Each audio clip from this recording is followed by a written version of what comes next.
A very good afternoon, ladies and gentlemen. We are in Austria, Linz, at HQ of WFL.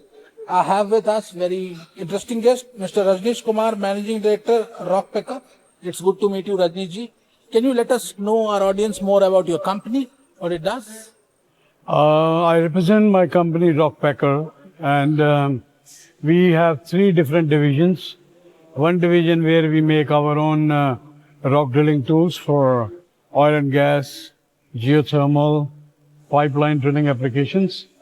And the second division is primarily with the precision metallic components, wherein we cater to oil and gas, aerospace, medical, and those kind of industries. Okay. Third, our vertical is an industrial flooring solution for the industries. Okay.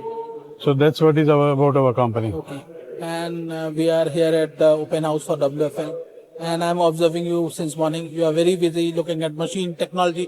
So how is your overall experience about this open house? And what sort of machine and technology you are looking at?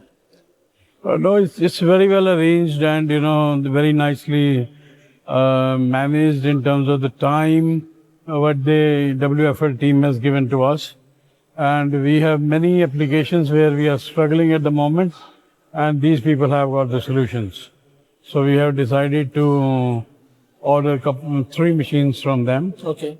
So for our metallic division, that's what it is for us. Thank you, Rajnish ji. Wish you a safe travels and wish you a successful visit to WFL. Looking forward to see you in India sometime. All right. Thank you so sir. much. Thank you for your time. Thank you. Bye. Bye.